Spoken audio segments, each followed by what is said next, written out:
Hello everyone, मेरा नाम है ऋषुराज और इस क्लास में हम लोग जेपीएससी प्रीलिम्स में एक जो टॉपिक है इंफॉर्मेशन कम्युनिकेशन टेक्नोलॉजी, जो 3 क्वेश्चन इसमें आएगा 6 मार्क्स से, तो उसको आज हम देखेंगे। तो इसमें इसको पढ़ने का तरीका हमारा क्या रहेगा? सबसे पहले इसमें जो भी थ्योरी है, जो भी हर एक चीज को समझेंगे इंफॉर्मेशन कम्युनिकेशन टेक्नोलॉजी से रिलेटेड। उसके बाद फिर इससे रिलेटेड जो जेपीएससी में पीवाईक्यू आए हैं, जैसे कि ये क्वेश्चन आया था जेपीएससी के पीवाईक्यू में कि IC chip generally made up of which material, क्या चीज से बना होता है? तो सिलिकॉन से बना होता है। तो इससे रिलेटेड और भी जो भी क्वेश्चन बनते हैं, जो आ सकते हैं एग्जामिनेशन में, उसको देखेंगे। सेम उसी तरह जैसे कि 1 kilobyte equivalent to how many bytes ये दिया हुआ है, तो 1024 बाइट्स।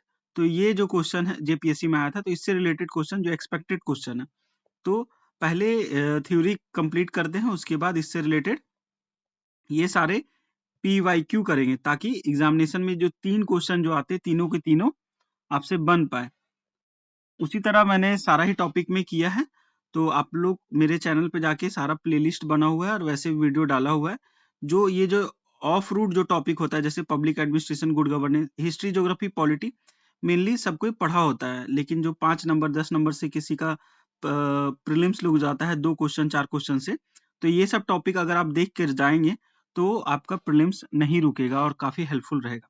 तो इंफॉर्मेशन टेक्नोलॉजी, इंफॉर्मेशन और कम्युनिकेशन टेक्नोलॉजी जो यहाँ सिलेबस में है, इंफॉर्मेशन और कम्युनिकेशन टेक्नोलॉजी, मतलब कि जो कम्युनिकेशन टेक्नोलॉजी है उसको देखना है।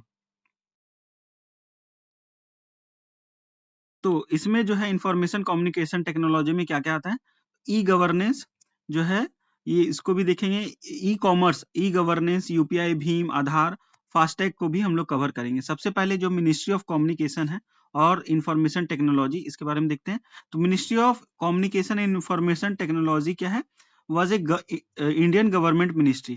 तो ministry of communication and information technology ये इंडियन गवर्नमेंट का एक मिनिस्ट्री बना हुआ है। It was bifurcated into Ministry of Communication और Ministry of Electronics and Information Technology in July 2016। तो ये जो ministry of communication information technology ये टूट गया। कौन कौन टूट के क्या बना? तो टूट के इससे निकला मिनिस्ट्री ऑफ कम्युनिकेशन अलग बन गया, मिनिस्ट्री ऑफ इलेक्ट्रॉनिक और इंफॉर्मेशन टेक्नोलॉजी अलग बन गया। कब ये टूटा? तो जुलाई 2016 में। फिर इसमें जो है 3 डिपार्टमेंट आता है। इसमें कौन कौन सा 3 डिपार्टमेंट आता है? तो डिपार्टमेंट ऑफ टेलीकम्युनिकेशन आता है, department of electronic and information technology, जिसको DITs बोलते हैं। Now the ministry of electronics and information technology, अभी हम लोग इसको मिनिस्ट्री ऑफ इलेक्ट्रॉनिक और इंफॉर्मेशन टेक्नोलॉजी बोलते हैं। और डिपार्टमेंट ऑफ पोस्ट, तो ये जो 3 है, department of telecommunication, ministry of electronic and information technology और डिपार्टमेंट ऑफ पोस्ट, ये जो है तीनों जो है बाइफरकेटेड हो गया किससे? Ministry of communication information technology से। नेक्स्ट आ जाते हैं, जो एक है ट्राई, हमारे देश में एक ट्राई है। ट्राई क्या करता है? तो इसका फुल फॉर्म होता है the telecom regulatory authority of India. ये एक रेगुलेटरी बॉडी है जो कि सेटअप किया गया गवर्नमेंट ऑफ इंडिया के द्वारा under section 3 of telecom regulatory authority of act of India act 1997 के तहत। तो telecom regulatory authority of India जो है 1997 में गवर्नमेंट ऑफ इंडिया का जो सेक्शन 3 है उसके तहत ट्राई का फॉर्मेशन किया गया। ये एक रेगुलेटरी बॉडी है। फिर नेक्स्ट देख लेते हैं हम लोग ई कॉमर्स। ई कॉमर्स क्या होता है? तो ई मींस इलेक्ट्रॉनिक नेटवर्क। ई का मतलब होता है electronic network, that is internet and communication means purchasing and selling of goods and service through thus e-commerce means purchasing and selling of goods and service through the internet। E commerce का मतलब होता है कि purchasing और selling जितना भी goods और service internet के माध्यम से जब उसका परचेजिंग, सेलिंग और सर्विस प्रोवाइड करते हैं, तो उसी को उसका मतलब उसके लिए ई यूज किया जाता है, उसके लिए ई कॉमर्स बोलते हैं उसको। नेक्स्ट आ जाता है टाइप जो होता है, सेलिंग जो होता है, जो हम लोग सेल करते हैं, तो 3 तरह का चीज 3 टाइप में क्लासिफाई किया गया। पहला में आता है फिजिकल, फिजिकल में जैसे बुक्स वगैरह ऑनलाइन मंगाते हैं, कॉस्मेटिक्स मंगाते हैं। डिजिटल में क्या होता है, अमेजोन किंडल वगैरह पे ई बुक्स जो हम लोग खरीदते हैं, ऑडियो बुक जो खरीदते हैं सब्सक्रिप्शन लेके, तो वो डिजिटल होता है और एक सर्विस होता है, जैसे कि एजुकेशन प्रोवाइड करना और कुछ सर्विस जैसे फूड डिलीवरी वगैरह, तो ये सर्विस हुआ है। नेक्स्ट आ जाता है जो बिजनेस होता है। बिजनेस कितने टाइप के होते हैं, एक होता है बी टू बी बिजनेस, मतलब बिजनेस से मतलब एक बिजनेसमैन दूसरे बिजनेसमैन को, जैसे आप कुछ प्रोड्यूस कर रहे हैं और ये किसी और बिजनेसमैन को आप बेच दिए, तो बी टू बी एक बिजनेस होता है। बी टू कंज्यूमर मतलब बिजनेसमैन से कंज्यूमर के साथ, मतलब आप जो हम लोग मार्केट में खरीदने जाते हैं, तो ये बी टू सी है। जो मार्केट में हम लोग कुछ भी मार्केट में, जैसे हम लोग मॉल जाते हैं, ठीक है, तो हम लोग बिजनेस जो मॉल है, डी मार्ट या वी मार्ट या कुछ भी कोई मॉल है, वहां पे गए सामान खरीदने के लिए बिजनेस से, और हम लोग कंज्यूमर है, कंज्यूम कर रहे हैं, बिस्किट गए खरीदने के लिए, खरीद लिया, उसको कंज्यूम कर रहे हैं, तो ये बी टू सी बिजनेस होता है। एक बिजनेस को क्लासिफाई किया गया सी टू बी में, मतलब कंज्यूमर टू बिजनेस में। कंज्यूमर टू बिजनेस एक होता है, एक सी टू सी होता है, मतलब कंज्यूमर टू कंज्यूमर। नेक्स्ट आता है जी टू सी, मतलब गवर्नमेंट टू सिटीजन। उसके बाद सिटीजन टू गवर्नमेंट भी होता है। जैसे छत्तीसगढ़ का था नरवा गुरवा बाड़ी योजना, तो उसमें 10 रुपए लेके गोबर सरकार खरीदता था, 10 रुपए केजी। तो ये क्या है, कंज्यूमर टू गवर्नमेंट, मतलब कंज्यूमर से सरकार ले रही है। तो ये सी टू जी का एग्जाम्पल है। नेक्स्ट देख लेते हैं थॉमस हॉलिडे जो है first B to B company. तो पहला बी टू बी कंपनी कौन सा है, किसका है, तो थॉमस हॉलिडे का first B to B company है। और जो है गेट सीड, गेट सीड जो है first B to C company. Get seed क्या है, first B to C company है। Next type of e commerce देख लेते हैं। तो ये जो हम लोग अभी देखे थे वही सारा है, जैसे कि B to B, business to business, जैसे सैमसंग जो है उसका एग्जांपल देख लेते हैं। सैमसंग जो है एप्पल का लार्जेस्ट सप्लायर है, किसमें, प्रोडक्शन, जो आईफोन जो बनाता है एप्पल, तो उसका जो अंदर का जो सामान है, कैमरा हो गया, वो सब हो गया, तो वो सब सैमसंग कंपनी एप्पल को प्रोवाइड करता है। तो ये किसका एग्जांपल है, बी टू बी का। उसी तरह बी टू सी का, बिजनेस टू कंज्यूमर, तो बिजनेस टू कंज्यूमर किसका एग्जांपल है, अमेजोन, फ्लिपकार्ट, मिंत्रा, ये सब बिजनेसमैन से हम लोग डायरेक्ट कंपनी से ही खरीद लेते हैं ऑनलाइन, तो ये बी टू सी का एग्जांपल है। C to B, consumer to business, तो कंज्यूमर टू बिजनेस का क्या एग्जांपल है, जैसे कि if we talk about the best example of C to B, then we can include the online marketing website like the Google AdSense, communication junction and Amazon, commission junction और Amazon. तो जैसे consumer to business, जैसे Google AdSense है, online में हम लोग Google AdSense का use करते हैं। इसमें क्या करते हैं, जैसे आप एक यूट्यूब चैनल खोलें या आप एक वेबसाइट खोलें, तो उसमें आप एडवर्टाइजमेंट डाल दिए, एडवर्टाइजमेंट डाल रहे हैं, तो एडवर्टाइजमेंट से जो जितने भी लोग आपके वो वेबसाइट का या आपके चैनल का एडवर्टाइजमेंट देखेंगे, तो उससे जो पैसे मिलते हैं वो गूगल एडसेंस कहलाते हैं। तो उसमें वो किसका एग्जांपल है, सी टू बी का, मतलब कंज्यूमर टू बिजनेस। नेक्स्ट आता है सी टू सी, मतलब कंज्यूमर टू कंज्यूमर, जैसे ओएलएक्स है, सेकंड हैंड सामान बेचने के लिए, क्विकर है, तो ये सी टू सी का एग्जांपल है। नेक्स्ट आता है B to A, B to A, business to administration. ये एग्जांपल है model of Accela, which is a software company that provide software solution for the government as well as ensuring people to access government service like permit, licence, public health. तो business to administration जो है government जो भी website होते हैं उसका है। जैसे अकेला एक कंपनी है जो कि सॉफ्टवेयर प्रोवाइड करती है सरकार को, गवर्नमेंट को प्रोवाइड करती है, तो ये बी टू ए का एग्जांपल है। नेक्स्ट आ जाता है C to A, consumer to administration, मतलब कि टैक्सेस जो फाइलिंग, जो हम लोग इनकम टैक्स रिटर्न फाइल करते हैं। हेल्थ जो है शेड्यूल अपॉइंटमेंट लेते हैं ऑनलाइन सर्विस में, paying tuition fee for higher education, ये सब सारा कंज्यूमर टू एडमिनिस्ट्रेशन में आ जाता है। नेक्स्ट देखते हैं ई गवर्नेंस। ई गवर्नेंस क्या है, तो ई गवर्नेंस के लिए एक है स्मार्ट। स्मार्ट का मतलब सिंप्लिसिटी। ई गवर्नेंस कैसा होना चाहिए, तो स्मार्ट होना चाहिए। स्मार्ट मतलब सिंप्लिसिटी होना चाहिए, मोरालिटी होना चाहिए, अकाउंटेबिलिटी होना चाहिए, रिस्पॉन्सिबिलिटी होना चाहिए और ट्रांसपेरेंसी होना चाहिए ई गवर्नेंस में। ई गवर्नेंस में जी टू जी जो है उसमें क्या होता है, गवर्नमेंट टू गवर्नमेंट, मतलब एक है प्रगति। प्रगति क्या है, तो प्रगति एक proactive governance, timely implementation. PRAGATI का मतलब proactive governance and timely implementation. PRAGATI एक unique, integrated and interactive platform है through which honourable prime minister oversee the implementation of various government scheme, grievances, state और centre related project program by directly interacting with all a stakeholder through video conferencing on a single platform। तो प्रगति क्या है, एक proactive governance जो है, जिससे सरकार जो है, जैसे ऑनरेबल प्राइम मिनिस्टर जो है वो क्या करती है, तो जो भी ग्रेवियंस पोर्टल हो या एक मतलब सिंगल विंडो है जिसके तहत सरकार डायरेक्टली जिसको भी टेंडर दी रहती है उससे वीडियो कॉन्फ्रेंस करके डायरेक्टली बात कर सकते हैं। तो ये प्रगति सरकार का इनिशिएटिव है, G2G का एग्जांपल है प्रगति। नेक्स्ट है G2C। G2C का क्या example, project Bhoomi. Project Bhoomi क्या है, तो भूमि एक लैंड रिकॉर्ड मैनेजमेंट सिस्टम है दैट वाज लॉन्च इन 2000 में लॉन्च हुआ था project Bhoomi by the government of Karnataka and national informatics centre. This project goal is to, ताकि डिजिटलाइज किया जा सके लैंड रिकॉर्ड को, make land record available to citizen, और आसान हो रिकॉर्ड को वेरिफिकेशन और चेंजेस जो भी आता है उसको देखने के लिए। रिड्यूस करता है corruption, inefficiency of land record maintenance करता है। क्रिएट करता है एक software mechanism to control changes to land record.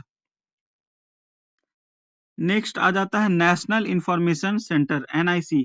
ये एक इंडियन गवर्नमेंट का डिपार्टमेंट है under the ministry of electronic information technology.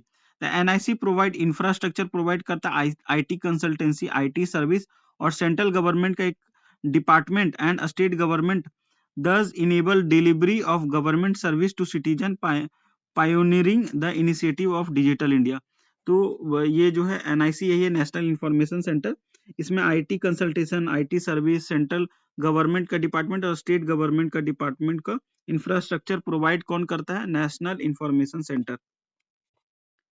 Next आ जाता है नेशनल इंफॉर्मेशन सेंटर का हेडक्वार्टर का एग्जाम में बहुत बार पूछता है। NIC का हेडक्वार्टर न्यू दिल्ली में। डायरेक्टर अमित अग्रवाल थे, अब हो सकता है चेंज आ सकता है इसमें भी।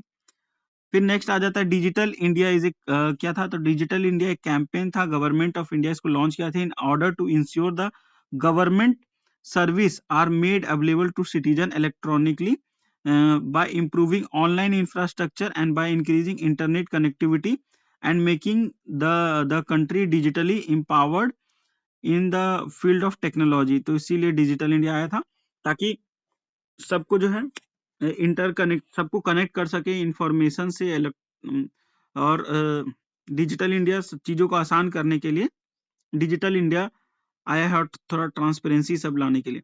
नेक्स्ट है digital India. Prime minister Modi जो है, नरेंद्र मोदी, ये कब लॉन्च किए थे, तो डिजिटल इंडिया 1 जुलाई 2015 को मोदी जी लॉन्च किए थे।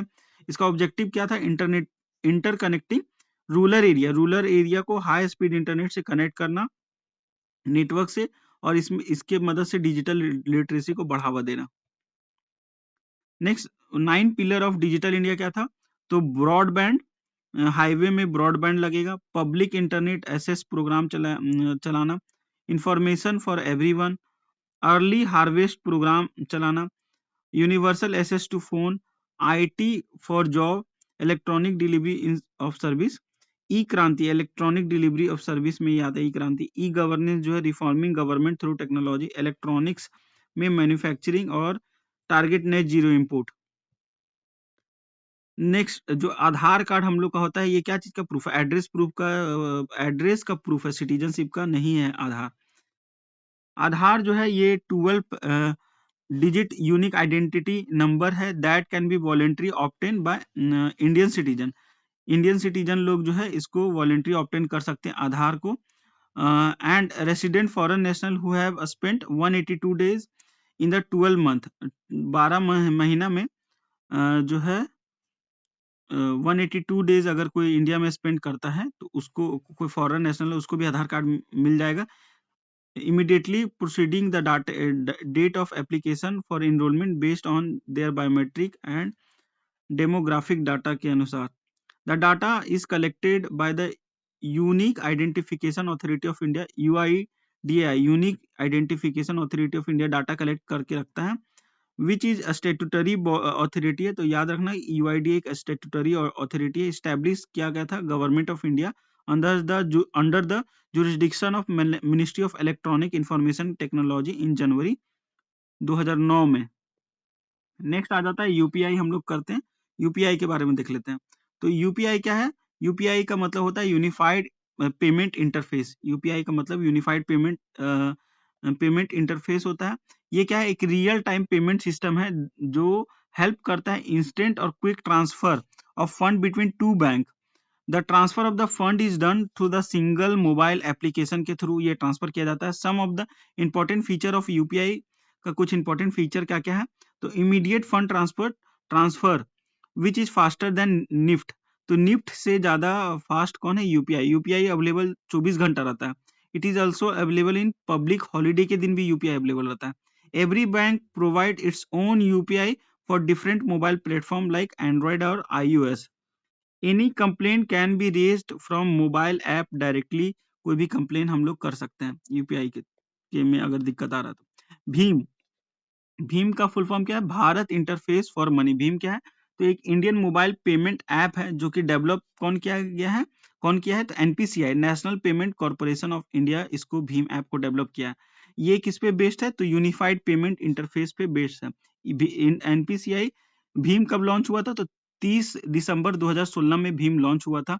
It was intended to facilitate e payment directly through bank and encourage cashless transaction को इनकरेज करने के लिए। यूपीआई क्या है? एक प्लेटफॉर्म है, वाइल भीम is a separate mobile wallet app है, सिमिलर टू पेटीएम, मोबीक्विक और फ्री रिचार्ज के जैसे ही ये भीम भी एक ऐप है। नेक्स्ट है जैम ट्रिनिटी। जैम ट्रिनिटी क्या है? तो jam stand for Jan Dhan योजना। जैम का मतलब जन धन योजना, आधार और मोबाइल नंबर। तो ये तीन चीज है। जैम का मतलब, पहला जे का मतलब जन धन योजना, ए का मतलब आधार और एम का मतलब मोबाइल नंबर। ये जैम इन ट्रिनिटी है। The government intended to use these three model of identification and to implement one of the biggest reform in independent India, direct subsidy transfer to the poor. जो DBT होता है, तो DBT जो account में होता है, तो एक बैंक अकाउंट रहेगा, उसका आधार कार्ड ये बैंक अकाउंट से लिंक रहेगा और उसका मोबाइल नंबर लिंक रहेगा। अगर मोबाइल नंबर पे भी डालेंगे तो उसके अकाउंट में पैसा चल जाएगा, आधार पे भी डालेंगे तो उसके अकाउंट में पैसा चल जाएगा। तो डीबी जैम एक ऐसा सिस्टम बनाया है भारत सरकार। Currently, subsidy scheme take an indirect route to reach the poor of the country, example MNREGA. तो जो भी सरकार को अगर किसी को पैसा देना रहता है तो आधार और इसमें नहीं दिया जाता है, मनरेगा के थ्रू गरीब लोग को हेल्प किया जाता है। नेक्स्ट है with Aadhaar helping in direct biometric identification of disadvantage citizen and Jan Dhan bank account and mobile phone allow direct transfer of fund into their account. It may be possible to cut out all the intermediaries के लिए को खत्म करने के लिए DBT चलाया गया है। डायरेक्ट बायोमेट्रिक आइडेंटिफिकेशन के द्वारा ये जो है एक अकाउंट में पैसा सरकार भेजती है। तो जैम को हम लोग देख लिए। नेक्स्ट आ जाता है डिजी लॉकर। तो ये फरवरी 2015 में डिजी लॉकर लॉन्च हुआ था। ये electronic space for a strong document, जैसे कि पैन कार्ड, मार्कशीट, डिग्री और सर्टिफिकेट, और जो भी हम लोग का झारखंड का जातीय निवासी ये सब रहता है, इसमें डिजी लॉकर पे हम लोग का स्टोर कर सकते हैं और ये वैलिड रहता है, लाइसेंस वगैरह सारा ये इलेक्ट्रॉनिकली हम लोग पीडीएफ इसमें देख सकते हैं। फास्टैग क्या है?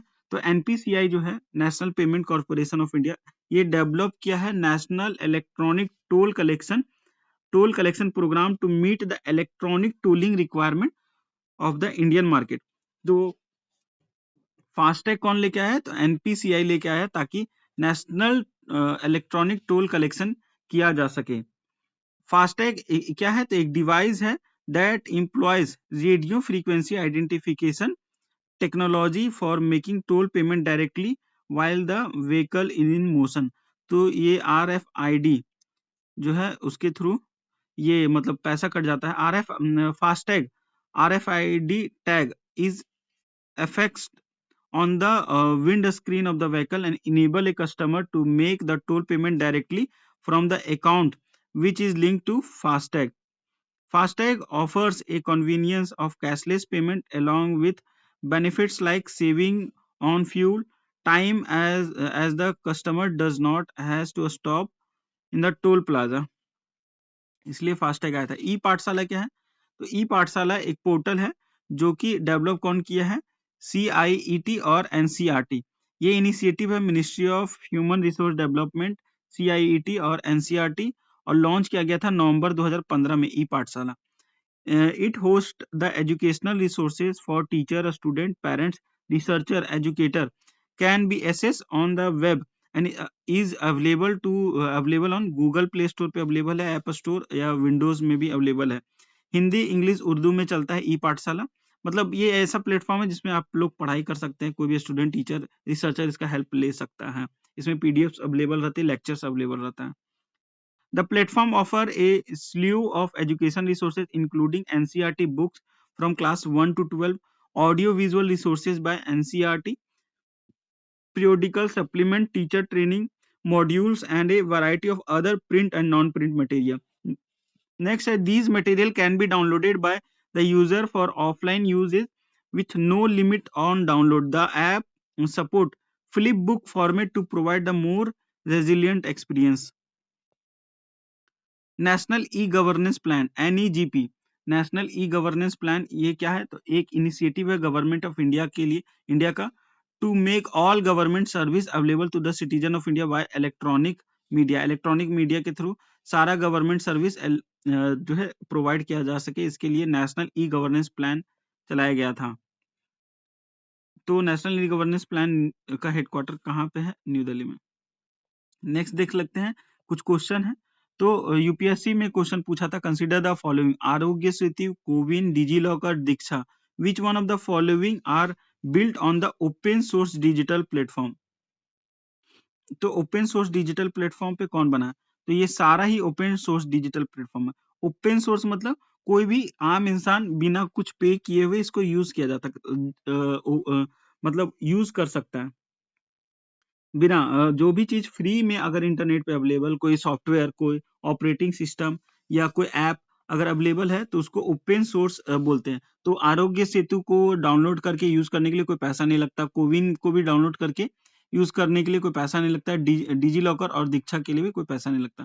तो ये कोविड-19 के टाइम पे आरोग्य सेतु और कोविन लाया था। तो 2022 का क्वेश्चन था। फिर नेक्स्ट है, with reference to digital payment consider the following statement. तो कंसिडर करना है, तो पहला स्टेटमेंट सही है, दूसरा गलत है। कौन सा करेक्ट बोला है? यूपीएससी 2018 में पूछा था। वीम एक ऐप है जो अलाउ करता है यूजर को ताकि ट्रांसफर कर सके money to anyone with UPI enable bank. UPI enable bank को डायरेक्टली भीम ऐप के थ्रू ट्रांसफर कर सकता है पैसा।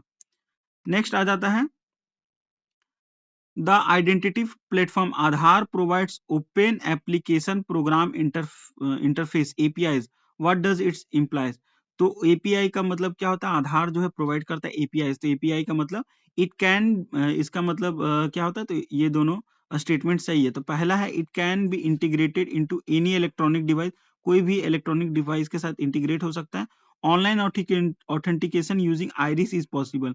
तो ऑनलाइन ऑथेंटिकेशन हो सकता है आइरिस के थ्रू, अगर आइरिस स्कैनर अगर मशीन है घर पे तो आप कर सकते हैं। तो नेक्स्ट आ जाता है, consider the following statement.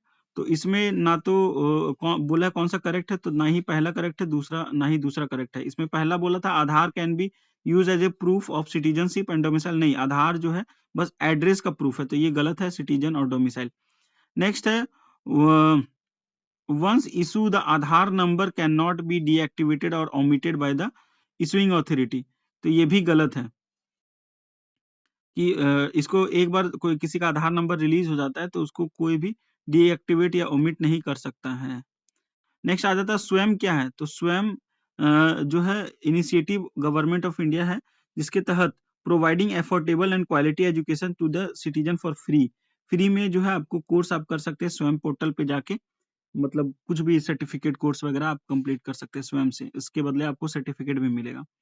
Next आ जाता है, स्वयं एक मैसिव ओपन ऑनलाइन कोर्सेस है, MOOC प्लेटफॉर्म है जो कि प्रोवाइड करता है education opportunity for the vast number of learner, was launch by the ministry of education. 2017 में इसको लॉन्च किया था।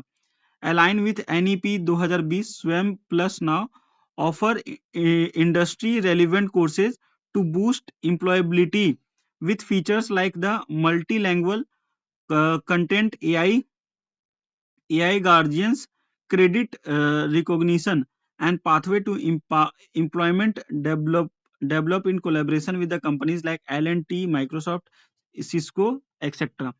तो स्वयं जो है इससे आप जाके कुछ भी सीख सकते हैं, ट्रेनिंग ले सकते हैं। तो ये अगर पूछेगा कब लॉन्च हुआ, तो 2017 में लॉन्च हुआ था मिनिस्ट्री ऑफ एजुकेशन के द्वारा। Open online, massive open online course यहाँ पे अवेलेबल है। स्वयं जो है a web active learning for young aspiring minds के लिए study web of active learning for young aspiring mind स्वयं का फुल फॉर्म है। स्वयं का अगर फुल फॉर्म पूछेगा तो एस का मतलब स्टडी, डब्ल्यू का मतलब वेब, ए का मतलब एक्टिव, एल का मतलब learning of young aspiring mind. Next आ जाता है क्वेश्चन जो है regarding DigiLocker sometimes seen in the use which of the following statement are correct. कौन सा डिजी लॉकर के लिए करेक्ट है? तो it is digitally locker system offer by the government of India under the digital India के program के तहत ये एक सरकार का लॉकर प्रोवाइड किया गया है जहां पे आप पीडीएफ वगैरह रख सकते हैं। It allow to access your e document irrespective of your physical location. अगर आप वहां नहीं जा सकते तो ई डॉक्यूमेंट आप कहीं पे दिखा के वेरीफाई कर सकते हैं। तो दोनों ही करेक्ट है। नेक्स्ट हम लोग देख लेते हैं इंफॉर्मेशन कम्युनिकेशन टेक्नोलॉजी में। अब हम लोग कम्युनिकेशन में आ गए, अब हम लोग कम्युनिकेशन पढ़ेंगे। तो कम्युनिकेशन दो तरह का होता है, एक वायर्ड एक वायरलेस। वायर्ड में क्या होता है, जो वायर्ड जो दो तरह का होता है, तीन तरह का है। तो एक होता है ट्विस्टेड, जो इस तरह करके वायर होता है। एक होता है कोएक्सिल और एक होता है फाइबर ऑप्टिक्स। वायरलेस में आता है Bluetooth, wifi, NFC, Li-Fi, WiMAX, ये सारा वायरलेस कम्युनिकेशन में आता है। जो कम्युनिकेशन में हम लोग देखे थे वायर्ड और वायरलेस में, तो वाईफाई ब्लूटूथ इधर है। वायर्ड में फाइब्रिक ऑप्टिक्स इस तरह रहता है। फिर जो हम लोग इधर देखे थे कोएक्सियल वायर, वो इधर यहाँ पे है इस तरह ट्विस्टेड वाला, ट्विस्टेड पेयर इधर पे दिया हुआ। फिर नेक्स्ट है केबल, कोएक्सियल केबल, अंदर में कॉपर रहता है, ऊपर से इंसुलेटर रहता है। फाइबर ऑप्टिक्स में जो है टोटल इंटरनल रिफ्लेक्शन होता है। टोटल इंटरनल रिफ्लेक्शन किस में होता है, अगर एग्जाम में पूछेगा तो फाइबर ऑप्टिक्स में होता है। मेजर डिफरेंस जो है कोएक्सियल केबल और ट्विस्टेड पेयर में देख लेते हैं। तो ये इतना डिफरेंस इंपॉर्टेंट नहीं है, इधर से अच्छा देख ही लेते हैं जब तक कर रहे हैं। तो कोएक्सियल केबल जो है cable are generally used for cable television. Coaxial cable जो है ये वाला कोएक्सियल केबल, ये केबल टीवी में यूज होता है। कोएक्सियल केबल बीच में एक कॉपर वायर होता है, ऊपर से इंसुलेटर होता है। तो कोएक्सियल केबल टेलीविजन में यूज होता है, used for cable television and internet connectivity. और twisted pair cable generally usually use in telephone communication. Telephone connection में ट्विस्टेड पेयर को यूज किया जाता है, कोएक्सियल केबल को टीवी में यूज किया जाता है। कोएक्सियल केबल जो है सपोर्ट करता है ग्रेटर केबल लेंथ, इसका बहुत दूर तक सपोर्ट करता है, लंबा सपोर्ट करता है। ट्विस्टेड पेयर केबल जो है ना थिनर होता है और लेस एक्सपेंसिव होता है ट्विस्टेड वाला। कोएक्सियल केबल जो है ना बेटर शील्डिंग प्रोवाइड करता है फ्रॉम क्रॉस टॉक के द्वारा बेटर शील्ड प्रोवाइड करता है। ट्विस्टेड पेयर केबल जो है प्रोवाइड करता है high transmission rate twisted pair में ज्यादा होता है। फाइबर ऑप्टिक केबल के देख लेते हैं, ये है फाइबर ऑप्टिक केबल। तो इससे एक क्वेश्चन आया था एग्जामिनेशन में, consider the following statement with reference to optical fibre से रिलेटेड। तो इसमें पहला स्टेटमेंट गलत है, गलत वाला हम लोग देखना ही नहीं, क्योंकि गलत को याद नहीं रखना है तो एग्जाम में कंफ्यूजन होगा। तो सही कौन कौन सा है, करेक्ट कौन कौन सा है वो देख लेते हैं। तो सेकंड और थर्ड करेक्ट है। सेकंड बोलता है it can transmit high bandwidth data over long distance with negligible signal loss. तो जो ऑप्टिकल फाइबर जो है वो ट्रांसमिट करता है high bandwidth data long distance तक विथ नेग्लिजिबल सिग्नल लॉस, बिना सिग्नल लॉस के। they are immune to electromagnetic interference from radio signal। जो इलेक्ट्रोमैग्नेटिक इंटरफेरेंस होता है उससे इसमें कुछ इफेक्ट नहीं पड़ता है जो रेडियो सिग्नल में होता है। तो दोनों सही है। बैंडविड्थ क्या होता है, bandwidth is the measure of how much data is transmitted over a network in A given amount of time. एक गिवन अमाउंट ऑफ टाइम में कितना डाटा ट्रांसफर होता है उसी को बैंडविड्थ बोलते हैं। It usually measure in Mbps and Gbps. तो बैंडविड्थ कैसे नापते हैं? एमबीपीएस और जीबीपीएस में। बोलता है बैंडविड्थ खराब है, मतलब कम स्पीड दे रहा है, कम एमबीपीएस का स्पीड दे रहा है, 5 एमबीपीएस का स्पीड दे रहा है, मतलब ज्यादा स्पीड दे रहा है, तो उस हिसाब उसको बैंडविड्थ बोलता है। फिर यहाँ देख लेते हैं, ये इससे रिलेटेड भी जेपीएससी में पूछता है क्वेश्चन, जैसे कि मेगा मेगा में 3 जीरो होता है, ठीक है। किलोबाइट जैसे 1024 केबी में 1 एमबी होता है, तो किलो मतलब 10 का पावर 3, मेगा मतलब 10 का पावर 6, जीबी गीगा मतलब 10 का पावर 9, टेरा मतलब 10 का पावर 12, पेटा मतलब 10 का पावर 15 और एक्सा मतलब 10 का पावर 18। तो मेनली ये तीन में ध्यान को रखना है। 10 का पावर 3 मतलब किलो, 10 का पावर 6 मतलब मेगा, 10 का पावर 9 मतलब गीगा। नेक्स्ट आ जाते हैं ईएम स्पेक्ट्रम। तो इलेक्ट्रोमैग्नेटिक वेव्स जो होता है उसका समूह जो होता है इलेक्ट्रोमैग्नेटिक का इस तरह अलग अलग होता है। जैसे कि सबसे पहले होता है रेडियो वेव, जिसमें वाईफाई, जिसमें क्या आता है एक अल्फा रेज और जो फ्रीक्वेंसी इसमें कम होता है, फ्रीक्वेंसी इसमें क्या होता है कम होता है रेडियो वेव में। तो radio wave, microwave, infrared wave, visible ray wave, ultraviolet wave, x-ray, gamma ray, x-ray, gamma ray को यूज किया जाता है कैंसर में, ठीक है, इसमें फ्रीक्वेंसी ज्यादा होता है। और इधर जो है ये तीनों को कम्युनिकेशन में यूज होता है। तो अगर इंफॉर्मेशन कम्युनिकेशन जो हम लोग का सिलेबस है, अगर इसमें बोला जाएगी कम्युनिकेशन में कौन कौन सा यूज होता है, तो रेडियो, माइक्रो, आईआर और विजिबल, ये तीनों कम्युनिकेशन में यूज होता है।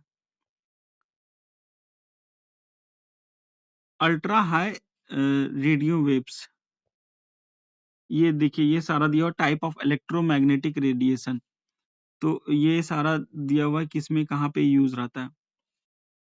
फिर नेक्स्ट आ जाता है माइक्रोवेव। तो 100 मेगा हर्ट्ज जो है और डायरेक्शनल वेव होता है। लॉन्ग डिस्टेंस टेलीफोन कम्युनिकेशन में माइक्रोवेव यूज होता है, टेलीविजन डिस्टरबेंस में। रेडियो वेव का जो होता है 3 किलो हर्ट्ज से लेके 300 गीगा हर्ट्ज तक होता है। इंफ्रारेड वेव जो है रिमोट में यूज होता है। वाईफाई और ब्लूटूथ का डिफरेंस बिटवीन है, तो बैंड विथ जो है ब्लूटूथ में कम होता है, वही वाईफाई में बैंडविड्थ जो है ब्लूटूथ में कम होता है, वाईफाई में ज्यादा होता है। रेंजेस जो होता है 10 मीटर होता है ब्लूटूथ का, वाईफाई का रेंजेस 100 मीटर होता है। सिक्योरिटी जो है ब्लूटूथ में कम रहता है, वाईफाई में सिक्योरिटी ज्यादा रहता है। पावर जो है ब्लूटूथ में कम होता है, और पावर जो है ब्लूटूथ में कम होता है और वाईफाई में ज्यादा होता है पावर कंजम्पशन। फिर रेंज होता है, फ्रीक्वेंसी जो रेंज होता है ब्लूटूथ का 2.4 से लेके 2.5 गीगाहर्ट्ज तक होता है, वाईफाई का 2.4 से 5 गीगाहर्ट्ज तक होता है। तो इसमें एक देख लेते हैं, वाईफाई 2.5 गीगाहर्ट्ज से 5 गीगाहर्ट्ज तक होता है। It is a network technology that uses radio wave to allow high speed data transfer over short distance. Wifi allow करता है लोकल एरिया नेटवर्क को to operate without cable wiring, making it popular choice for home business network. मतलब बिना इसमें cable का use करते हैं wifi को। वेक्टर हाइस जो है इसका निकनेम है father of wifi. Father of wifi किसको बोलते हैं? वेक्टर हाइस को। नेक्स्ट आ जाता है जो है वाईफाई का जनरेशन, जनरेशन से क्वेश्चन आता है जेपीएससी में। तो वाईफाई 4 जो है 2007 में लॉन्च हुआ था, वाईफाई 5 2013 में, वाईफाई 6 जो है 2019 में लॉन्च हुआ था, वाईफाई 6E 2021 में लॉन्च हुआ था, वाईफाई 7 जो है 2024 में। तो ये जो है वाईफाई 7 के बारे में दिया, ये इतना जरूरी अभी नहीं है। एक होता है वाईफाई और वाईफाई डायरेक्ट। तो वाईफाई डायरेक्ट में क्या होता है, जैसे कि फोन से डायरेक्टली ट्रांसफर करना है लैपटॉप में पीडीएफ, तो वाईफाई डायरेक्ट के थ्रू कर सकते हैं। लेकिन सिर्फ वाईफाई जो है, wifi wireless access point network, इसमें घर में एक वाईफाई लगाते हैं और ये सारा डिवाइस से कनेक्ट रहता है, जो इंटरनेट प्रोवाइड करता है। एक होता है लाईफाई, एक होता है वाईफाई। लाईफाई जो है लाइट लाइट फिडिलिटी होता है, और वायरलेस फिडिलिटी वाईफाई होता है। लाईफाई क्या होता है? Li-Fi is also written as Li-Fi is a wireless communication technology which utilize light to transmit the data. Light का यूज करके डाटा ट्रांसफर होता है। Position between two device, data transfer and position between two device. The term was first introduced by Harald Haas ने पहली बार Li-Fi term use किया था 2011 में Ted global talks में एडनबर्ग में। लाईफाई क्या है? लाइट कम्युनिकेशन सिस्टम है that is capable of transmitting data at high speed over a visible light, ultraviolet और इंफ्रारेड स्पेक्ट्रम के अंदर ये जो है लाइट का स्पीड से डेटा को ट्रांसफर कर सकता है Li-Fi. Li-Fi it is a present it in its present state only LED lamp can be used for the transmission of data in visible light। जो अभी प्रेजेंट में एलईडी लैम्प को ही use कर सकते हैं transmission of data in visible light में। In term of its end user the technology is similar to WiFi से similar है। The key technical difference being that Wi-Fi uses radio frequency to induce a voltage in an antenna to transmit data, whereas Li-Fi uses the modulation of light intensity to transmit data। Li-Fi जो है modulation of light intensity को use करता है data transfer के लिए। Li-Fi जो है able to function in areas otherwise susceptible to electromagnetic interference, example aircraft, cabin, hospital और in military। Defence ministry dial into the, ये तो करंट से है, लाईफाई टेक्नोलॉजी को नेवी कम्युनिकेशन। वाईफाई और लाईफाई में अंतर क्या है? तो लाईफाई जो है यूजेस करता है विजिबल लाइट को, visible light of electromagnetic spectrum. Wifi जो है यूजेस करता है radio wave of electromagnetic spectrum. जो है लाईफाई ये वॉल के थ्रू पेनिट्रेट नहीं कर सकता, लेकिन वाईफाई वॉल के थ्रू पेनिट्रेट कर सकता है। लाईफाई कवर करता है डिस्टेंस अबाउट 10 मीटर, वाईफाई जो है 30 मीटर तक डिस्टेंस कवर करता है। Lesser interference from other device lifi का होता है, और वाईफाई का जो है has interference issue from nearby device and routes. With reference to, ये अच्छा ये क्वेश्चन अभी इंपॉर्टेंट नहीं है, ये देख लेते हैं difference between what are the difference between the Bluetooth and wifi. ये भी हम लोग देख लिए थे, ब्लूटूथ वाईफाई में क्या ज्यादा थोड़ा अंतर होता है। लैन, लैन का मतलब क्या होता है? लोकल एरिया नेटवर्क, जिसका कहाँ तक रेंज होता है? 0 से 1 किलोमीटर तक। मैन का मतलब मेट्रोपॉलिटन एरिया नेटवर्क, 0 से 100 किलोमीटर तक इसका ये होता है, रेंज होता है। वैन का मतलब क्या होता है? वैन का मतलब होता है वाइड एरिया नेटवर्क, इससे 100 किलोमीटर से अधिक इसका रहता है। पैन का पर्सनल एरिया नेटवर्क, इसमें जो है 0 से 10 मीटर तक होता है। कैन का मतलब कैंपस एरिया नेटवर्क, इसका रेंज 1 किलोमीटर तक होता है।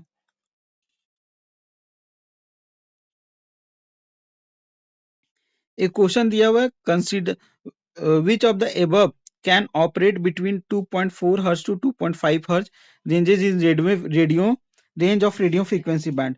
तो 2.4 से लेके 2.5 रेंज तक रेडियो फ्रीक्वेंसी में कौन कौन यूज किया जाता है? तो ब्लूटूथ, कॉर्डलेस फोन, माइक्रोवेव और वाईफाई डिवाइस, ये सारा यूज होता है 2.4 से 2.5 गीगाहर्ट्ज तक। नेक्स्ट है लियो। लियो से रिलेटेड जेपीएससी में क्वेश्चन पूछ चुका है। तो space internet project in low earth orbit, space internet project in low earth orbit, LEO जो है ये स्टारलिंक का प्रोजेक्ट है। It is the name of the satellite, ये नेम ऑफ द सैटेलाइट है, satellite network. It is the name of the satellite network developed by the private space flight company SpaceX to provide high speed internet access to anywhere on the planet using the constellation of thousands of satellite। तो क्या कर रहा है? अर्थ के ऊपर में लो earth orbit में ढेर सारा छोटा छोटा छोटा छोटा सैटेलाइट लगा दे रहा है, ताकि ये प्रोवाइड कर सके इंटरनेट डायरेक्टली सैटेलाइट से हर लोग को। तो स्पेस एक्स कंपनी है, ये एक प्रोजेक्ट चला रहा है, Starlink project. The satellite was launch in group of 60 का ग्रुप में सैटेलाइट लॉन्च किया जा रहा है। They orbit the earth at the low altitude of approximately 550 kilometre ऊपर, हमारे ऊपर 500 साढ़े 500 किलोमीटर ऊपर में ये 60 का ग्रुप में ये सैटेलाइट लॉन्च किया जा रहा है। कंपनी है स्टारलिंक, जो कि स्पेस एक्स प्रोग्राम कर रहा है स्पेस के सेक्टर में। तो इस तरह सारा सैटेलाइट लगा हुआ लो अर्थ ऑर्बिट में।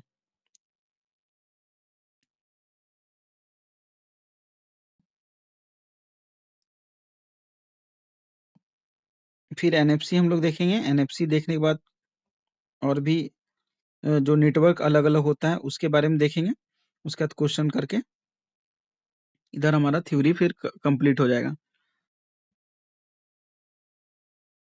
तो एनएफसी से पहले ये देख लेते हैं वन वेब। वन वेब क्या है? तो one web is a wholesale provider of internet service. OneWeb है wholesale provider of internet service by bye it's constellation of satellite. OneWeb जो है होलसेल है इंटरनेट सर्विस प्रोवाइड करने वाला, किसके थ्रू? Constellation satellite. OneWeb uses constellation of low earth orbit satellite to provide the broadband internet access.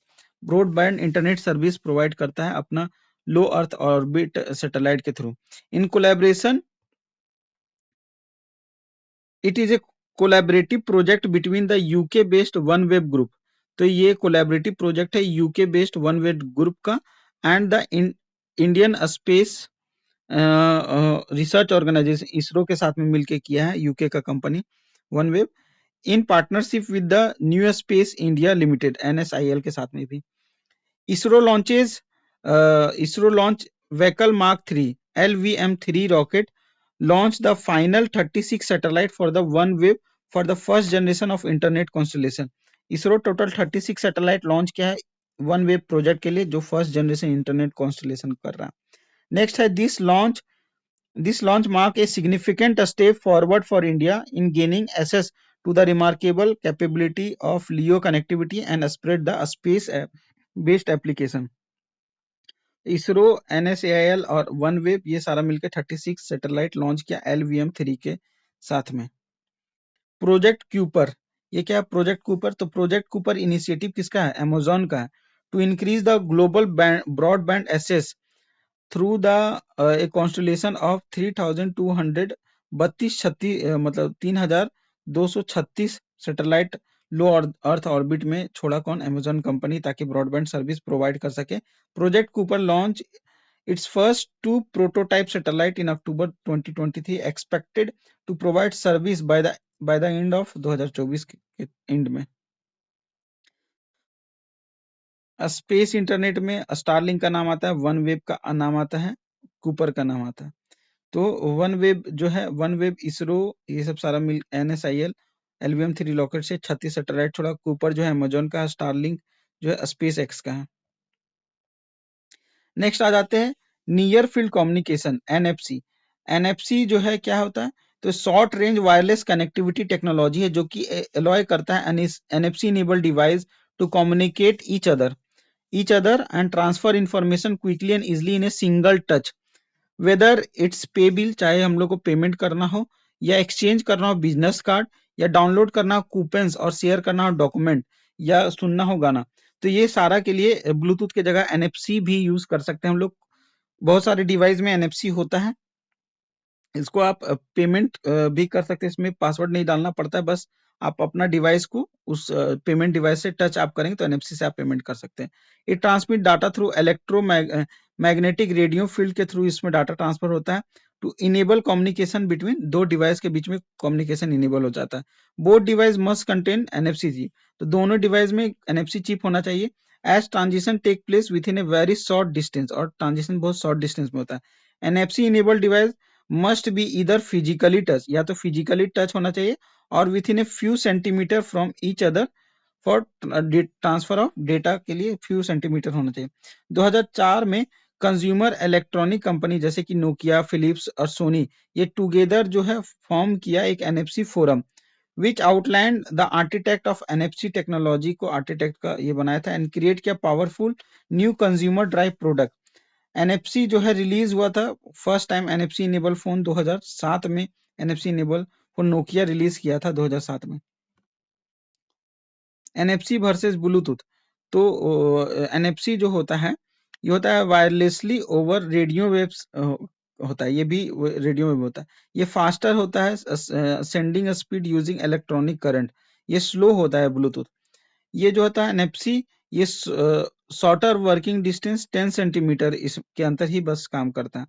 लेकिन जो Bluetooth होता है ये फर्दर डिस्टेंस, वर्किंग डिस्टेंस जो है ये इसका सेवरल मीटर होता है ब्लूटूथ का। से रिलेटेड एक क्वेश्चन आया था कि with reference to NFC technology which one of the following is correct. तो पहला और लास्ट वाला करेक्ट है। पहला में बोलता है कि it is A contactless communication technology that uses electromagnetic radio field, तो ये सही है। तीसरा में दिया हुआ तीसरा में क्या दिया हुआ, NFC can use encryptions when sending sensitive information, जब सेंसिटिव इंफॉर्मेशन भेजता है तो इसमें इनक्रिप्शंस होता है एनएफसी में, तो ये दोनों सही है। एनएफसी का जो फ्रीक्वेंसी है 13.56 मेगाहर्ट्ज है और ब्लूटूथ का 2.4 गीगाहर्ट्ज है। एनएफसी का जो डिस्टेंस 10 सेंटीमीटर है, ब्लूटूथ का विथ इन 10 मीटर है। 0.1 सेकेंड से कम टाइम लगता है एनएफसी में और ब्लूटूथ में 6 सेकेंड सेटिंग टाइम है। सिक्योरिटी जो है एप्लीकेशन ऑफ इनक्रिप्टेड होता है एनएफसी में, ब्लूटूथ में इनक्रिप्शन नहीं होता है।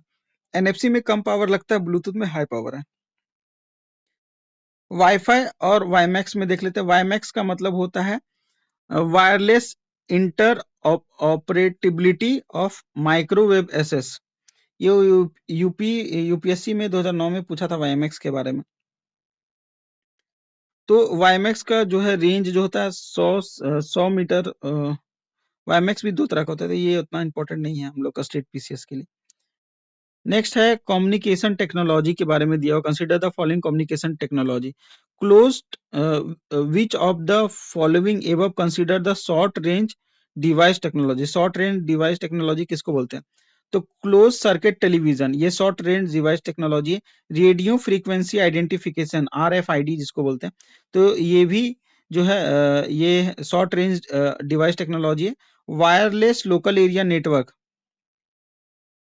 ये भी जो है कंसीडर किया जाता है शॉर्ट रेंज डिवाइस टेक्नोलॉजी में। कम्युनिकेशन में देख लिए थे ये सब सारा हम लोग।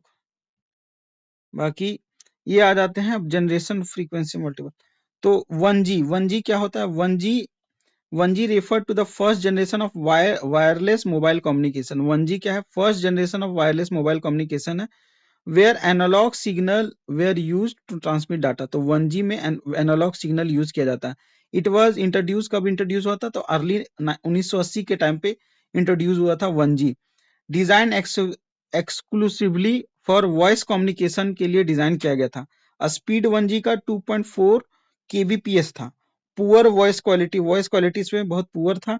Large phone with limited battery life, FDMA phone जो था उस टाइम यूज रहता था। फ्रीक्वेंसी डिवीजन मल्टीपल एसएस, एक बड़ा बड़ा फोन रहता था और बैटरी लाइफ बहुत कम रहता था। नो डेटा सिक्योरिटी कोई नहीं था 1G में।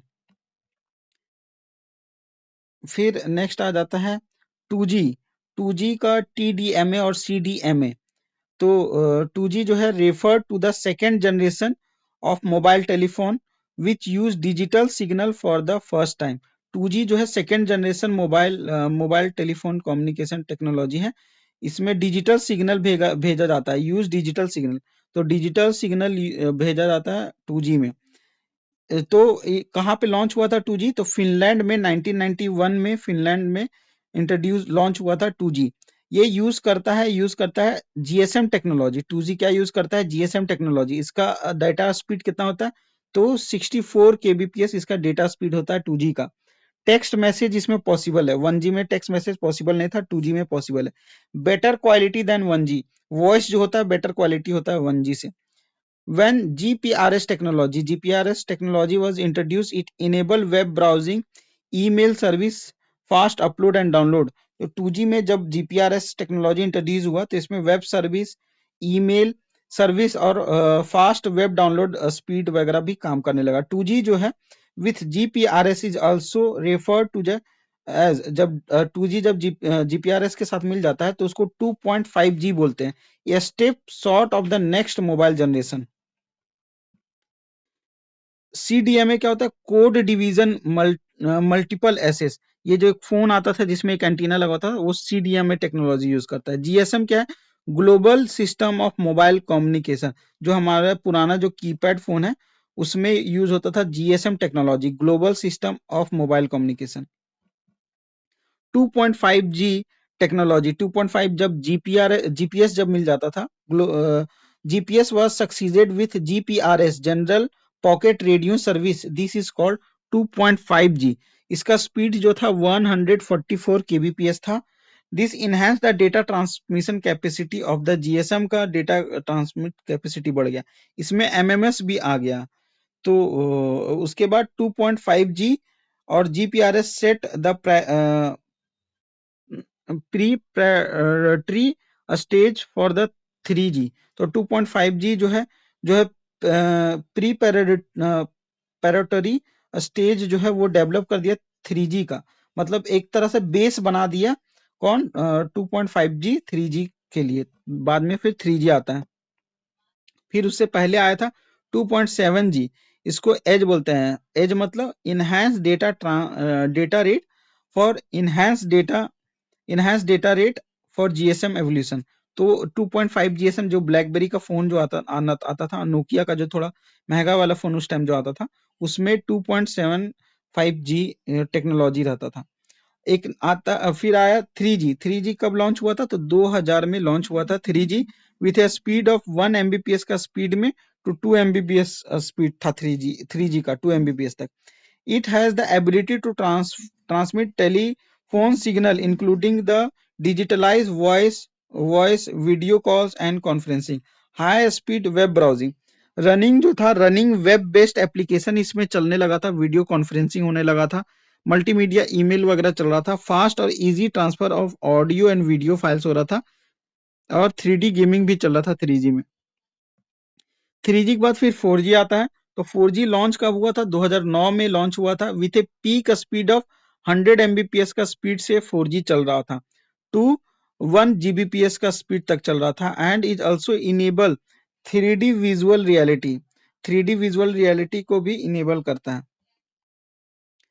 तो इसमें जो है दो तरह का था, LTE और वोल्टी। ठीक है, जैसे कि शुरुआत में LTE, एयरटेल LTE प्रोवाइड करता था, उस टाइम जियो वोल्टी प्रोवाइड करता था। तो LTE वोल्टी में क्या अंतर है वो देख लेते हैं, थोड़ा बहुत डेफिनेशन सिर्फ देख लेते हैं। LTE जो है standard of high speed wireless communication for mobile device and data transfer. LTE में क्या होता था ना, बात और कॉल पे भी और इंटरनेट पे, जब कॉल रहता था तो इंटरनेट नहीं चलता था, तो LTE में दोनों काम साथ में नहीं हो सकता था, लेकिन वोल्टी में दोनों काम साथ में हो जाता था। मतलब 4G का एडवांस वर्जन है वोल्टी, LTE उसका लाइटर वर्जन है। वॉइस क्वालिटी भी LTE में थोड़ा स्लो रहता था, इंटरनेट कनेक्शन भी स्लो रहता था। नेक्स्ट आता है 5G।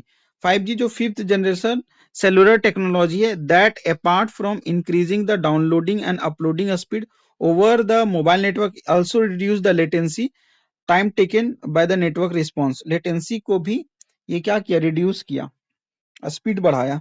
इसमें 1 Gbps तक डाउनलोड स्पीड रहा है, which is at least 100 times of existing data speed. जो पिछले बार जो था उससे 100 टाइम्स बढ़ गया 5G में।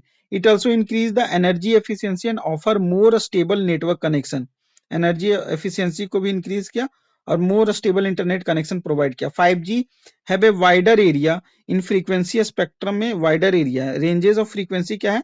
That will be ensure no network congestion.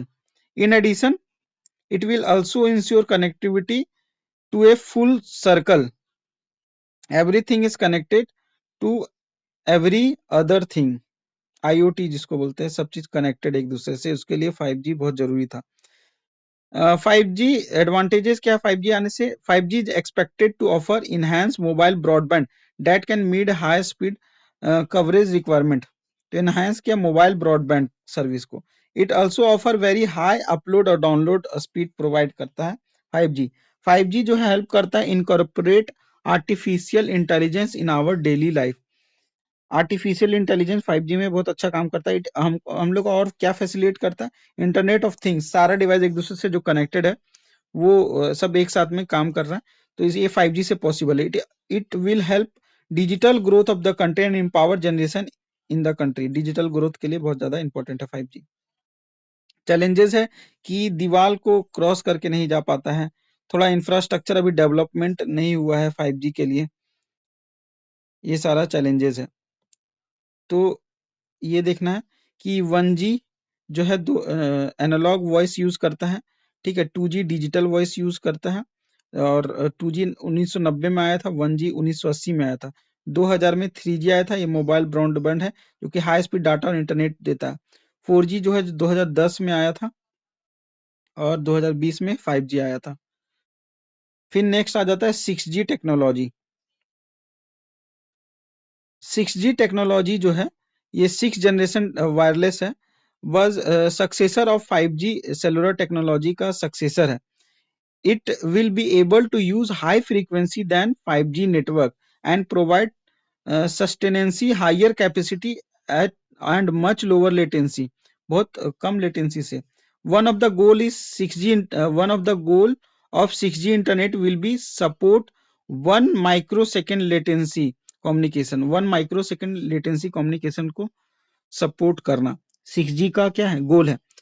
जो दिस इज 1000 टाइम्स फास्टर, 1000 गुना ज्यादा फास्टर है than 1 millisecond throughout. It seeks to utilise the terahertz band, तो ये याद रखना है, टेट्राहर्ट्ज बैंड को यूज करता है 6G technology.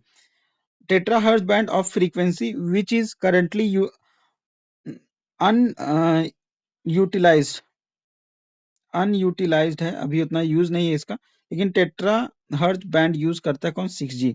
टेट्राहर्ट्ज wave fall between the infrared wave और माइक्रोवेव के बीच में पड़ता है टेट्राहर्ट्ज जो ये बैंड है ऑफ इलेक्ट्रोमैग्नेटिक स्पेक्ट्रम।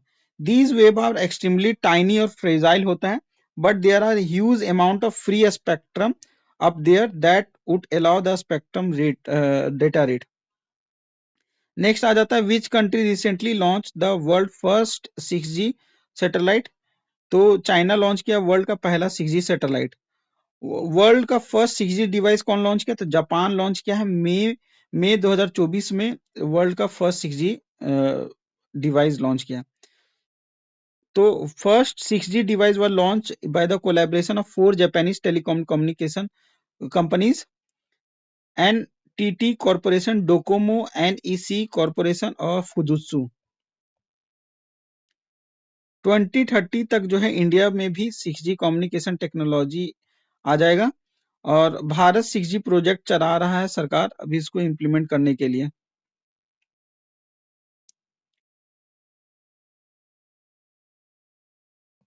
कुछ करंट अफेयर देख लेते हैं। इंडिया का पहला इंफॉर्मेशन कम्युनिकेशन टेक्नोलॉजी से जेपीएससी में कुछ करंट से भी क्वेश्चन पूछ सकता है, और कुछ पीवाईक्यू भी इंपॉर्टेंट जो इसमें मैंने ऐड कर दिया। तो सबसे पहला जो है इसमें आता है इंडिया का पहला एआई यूनिवर्सिटी। ये कहाँ पे इंटीग्रेटेड इनटू उन्नाव उत्तर प्रदेश में पहला एआई यूनिवर्सिटी खुल गया है। इंडिया का फर्स्ट ग्रीन डाटा सेंटर 2027 में to be hosted in Ghaziabad Uttar Pradesh. तो इंडिया का फर्स्ट ग्रीन डाटा सेंटर 2027 में गाजियाबाद उत्तर प्रदेश में होस्ट हो रहा है। फर्स्ट एआई कैबिनेट कहाँ बना, तो Albania made history by appointing AI system name Diella जो है अल्बेनिया एक एआई सिस्टम बनाया है। एआई फर्स्ट एआई कैबिनेट कौन बनाया, अल्बेनिया बनाया, जिसका नाम है दाइलिया। नेक्स्ट है प्राइवेट स्पेस बेस्ड इंटरनेट। तो अनंथा टेक्नोलॉजी जो है ये फर्स्ट प्राइवेट एंटिटी है इंडिया का जो ऑथराइज करता है ये सर्विस को। तो private space based internet provide कर रहा है कौन, इंडिया का अनंथा अनंत। नेक्स्ट आ जाता है डिजिटल लिटरेसी माइलस्टोन। तो केरला जो first fully digitally literate state बन गया है इंडिया का। गूगल स्पेस एआई प्रोजेक्ट, ये प्रोजेक्ट जो है सन कैचर लॉन्च किया है, एम्स करता है set up AI powered data centre in space. India का फास्टेस्ट सुपर कंप्यूटर जो है परम सिद्धि एआई, ये cited as fastest in recent ranking. तो परम सिद्धि एआई है, जो एआई क्या है, परम सिद्धि एआई इंडिया का फास्टेस्ट सुपर कंप्यूटर बन चुका है। एंटी फ्रॉड पोर्टल, तो मिनिस्ट्री ऑफ कम्युनिकेशन लॉन्च किया चक्षु portal for online fraud prevention के लिए। फिर नेक्स्ट आता है India AI mission. India AI mission 2025 चलाया गया, फोकस करता है providing computing infrastructure and AI data for startup के लिए। स्टेट एआई डेटा हब, तो तेलंगाना लॉन्च किया है टीजी डेक्स। टीजी डेक्स जो है तेलंगाना लॉन्च किया है, ये इंडिया का first state level AI data hub है। पार्लियामेंट एआई ट्रांसलेशन, तो संसद भवन जो है लॉन्च किया जुलाई 2025 में रियल टाइम ट्रांसलेशन एआई के थ्रू। डेटा प्राइवेसी लॉ, तो डेटा प्राइवेसी लॉ क्या है, कब आया था, तो digital personal data protection act 2023 so its key provision implemented on 14 November 2025 को इम्प्लीमेंट हुआ। Unclaimed deposit tracking, the RBI launch UDGAM portal, RBI UDGAM portal launch किया ताकि अनक्लेम्ड डिपॉजिट को ट्रैक किया जा सके। महाकुंभ ओएस 2024, ये इंडिया का पहला AI based cyber crime investigation platform है महाकुंभ ओएस। नेक्स्ट आ जाता है ब्रेन ऑफ द कंप्यूटर, किसको बोलते हैं, सीपीयू को बोलते हैं। लॉजिक और कैलकुलेशन यूनिट, एएलयू को बोलते हैं। अर्थमेटिक लॉजिक यूनिट को बोलते हैं, रिस्पॉन्सिबल है कैलकुलेशन एंड कंपैरिजन के लिए। IC chip material, integrated circuit made up of silicon, तो ये हम लोग को जेपीएससी पूछ चुका है, आईसी क्या चीज से बना था, सिलिकॉन से बना था। वॉलेटाइल मेमोरी में कौन कौन आता है, तो रैम आता है। रैम जो है data is lost when power is cut, data loss हो जाता है जब पावर कट हो जाता है रैम में। तो रैम किस तरह का मेमोरी है, वॉलेटाइल मेमोरी है। नॉन वॉलेटाइल मेमोरी में रोम आ जाता है, जिसमें डेटा परमानेंट होता है, जो हम लोग जो एसडी कार्ड लेते हैं ना उसमें रोम रहता है, जो इंटरनल स्टोरेज रहता है वो रोम रहता है। स्मॉलेस्ट डेटा यूनिट क्या होता है, तो बिट स्मॉलेस्ट डेटा यूनिट है। स्टैंडर्ड बाइट साइज क्या होता है, 8 byte equal to 8 bits equal to 1 byte होता है। क्वांटम यूनिट क्या है, तो क्यूबिट जो है basic unit of quantum information का बेसिक यूनिट क्यूबिट है। एनालॉग टू डिजिटल कन्वर्सन कौन करता है, तो ये भी जेपीएससी में पूछ चुका है कि मॉडम जो है कन्वर्ट करता है टेलीफोन का लाइन इंटरनेट का मॉडम, एनालॉग को डिजिटल में कन्वर्ट करने वाले को मॉडम बोलते हैं। नेटवर्क कनेक्शन पोर्ट जो है वो क्या होता है, तो Ethernet port is used for wire connection, ये नेटवर्क कनेक्शन, इथरनेट केबल के थ्रू हम लोग इंटरनेट का यूज कर सकते हैं, नेटवर्क का यूज कर सकते हैं कंप्यूटर में। नेक्स्ट है इनपुट डिवाइसेस का एग्जांपल, स्कैनर एक इनपुट डिवाइसेस है, वही आउटपुट डिवाइस का एग्जांपल है प्लॉटर। नेक्स्ट इंटरनेट और नेटवर्क से कुछ कुछ देख लेते हैं, तो डब्ल्यू का इन्वेंटर कौन है, टिम बर्नर ली जो है डब्ल्यू का इन्वेंटर है। वाईफाई का full form wireless fidelity, WiFi technology use करता है visible light communication to transmit data instead of radio wave की जगह। एफटीपी क्या है, फाइल ट्रांसफर प्रोटोकॉल यूज करता है फाइल एक्सचेंज के लिए। एचटीटीपी का full form hyper text transfer protocol, जो कि फाउंडेशन करता है data communication of the web के लिए। डीएनएस क्या होता है, डोमेन नेम सिस्टम, ये ट्रांसलेट करता है domain name to IP address, domain का नेम को आईपी एड्रेस में कन्वर्ट कौन करता है, डीएनएस। आईपी एड्रेस जो 1 2 3 ऐसे ऐसे करके लिखा हुआ रहता है, इससे ट्रैक किया जाता है कि वेबसाइट कहाँ से चल रहा है। तो और डोमेन नेम क्या होता है, जो www.jpsc.com, तो jpsc.com जो है ये जेपीएससी इसका डोमेन नेम है। तो डोमेन नेम क्या है, ट्रांसलेट करता है डोमेन नेम, डीएनएस ट्रांसलेट करता है डोमेन नेम को आईपी एड्रेस में। यूनिफॉर्म यूआरएल का मतलब यूनिफॉर्म रिसोर्स लोकेटर, ये एड्रेस दिखाता, वेब एड्रेस बताता है यूनिफॉर्म रिसोर्स लोकेटर। नेक्स्ट है ईमेल प्रोटोकॉल, तो SMTP simple mail transfer protocol, जो कि यूज करता है use for sending email send करने के लिए कौन सा टेक्नोलॉजी यूज करता होता है, तो SMTP simple mail transfer protocol, ये ईमेल का एक प्रोटोकॉल है। नेक्स्ट है high speed phone line network, ADSL जो है एसिमेट्रिक डिजिटल सब्सक्राइब लाइन, ये high speed phone line internet है। नेक्स्ट है प्राइवेट ओआरजी नेटवर्क, ये इंटरनेट को प्राइवेट ओआरजी नेटवर्क जो है इंटरनेट है। नेटवर्क सिक्योरिटी नेटवर्क सिक्योरिटी क्या होता है, तो एक firewall prevent unauthorised access to private network, इसको नेटवर्क सिक्योरिटी बोलते हैं। फायरवेल मतलब एंटीवायरस जो यूज करते हैं कंप्यूटर में, ताकि कोई दूसरा मेरा कंप्यूटर को एक्सेस ना कर सके, प्राइवेट नेटवर्क को मेरा एक्सेस नहीं कर सके। स्पैम क्या होता है, तो अनसॉलिसिट बल्क जंक ईमेल को स्पैम बोलते हैं। नेक्स्ट आता है पिसिंग। पिसिंग क्या होता है, fraudulent attempt to steal sensitive information, password, credit card, उसको पिसिंग बोलते हैं। VPN virtual private network full form होता है। सॉफ्टवेयर से देख लेते हैं, जैसे सी लैंग्वेज का डेवलपर कौन था, तो डेनिस रिची जो था सी लैंग्वेज का डेवलपर था। पाइथन का कैरेक्टरिस्टिक्स, पाइथन क्या है, तो इंटरप्रेटेड हाई लेवल लैंग्वेज है, जनरल पर्पस लैंग्वेज है ये Python language. Open source software क्या था, जो फ्री टू यूज होता है, जैसे लिनक्स हो गया, एंड्रॉइड हो गया। और इसके अलावा ओपन सोर्स में जैसे फोटोशॉप की जगह गिम्प एक होता है, GIMP, उस फोटोशॉप में यूज कर सकते हैं। लिब्रा ऑफिस जो है, एडोबी जो है ओपन सोर्स नहीं है, एडोबी PDF रीडर, तो उसके जगह लिब्रा ऑफिस जो यूज कर सकते हैं, ये ओपन सोर्स सॉफ्टवेयर है। उसी तरह जो ऑपरेटिंग सिस्टम में जैसे उबंटू हो गया, उबंटू, फेडोरा, काली लिनक्स, ये सारा ओपन सोर्स सॉफ्टवेयर है। फिर क्रोम ओएस का क्रोम OS फ्लेक्स एक अलग है ऑपरेटिंग सिस्टम, उसको यूज कर सकते हैं।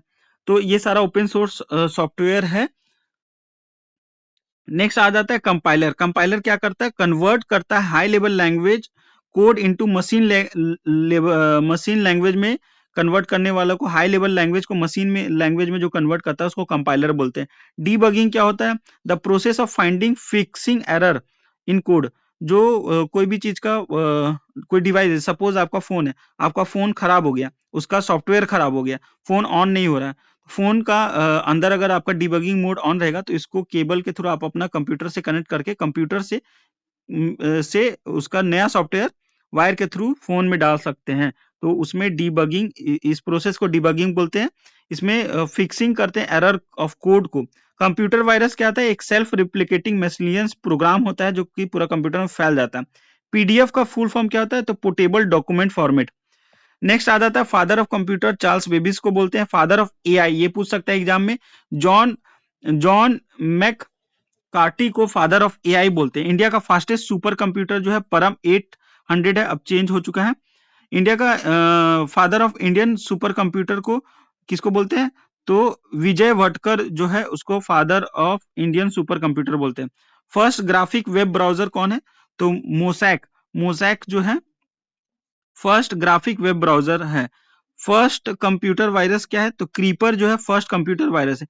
इंटरनेट लॉन्च कब हुआ था, तो 15 अगस्त 1995 में बाय BSNL के द्वारा जो है इंडिया में इंटरनेट पहली बार लॉन्च हुआ था 15 अगस्त 1995 को। सिलिकॉन वैली ऑफ इंडिया किसको बोलते हैं, बेंगलुरु कर्नाटका को सिलिकॉन वैली ऑफ इंडिया बोलते हैं। के Y2K प्रॉब्लम, ये क्या होता है, millennium bug concern related to how computer store data, इसको Y2K प्रॉब्लम बोलते हैं।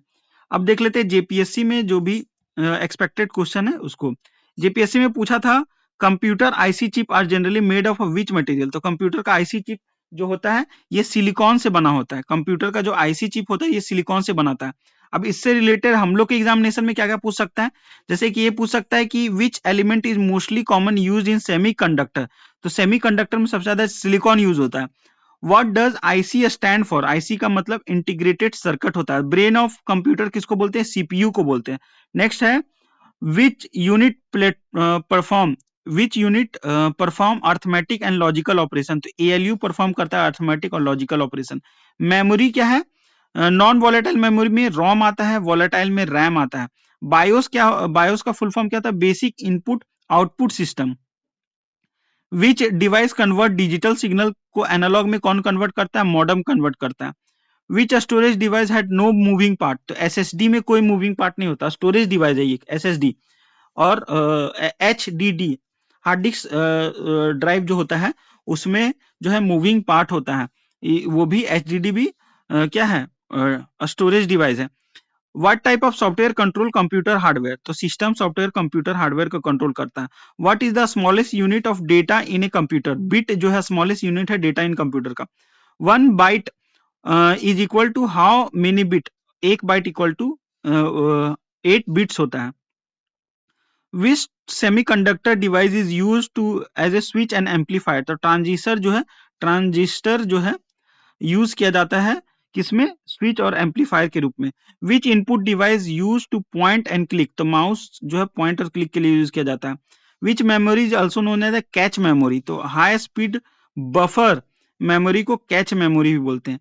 Which part of computer store data permanently. तो हार्ड डिस्क और एसएसडी डेटा परमानेंटली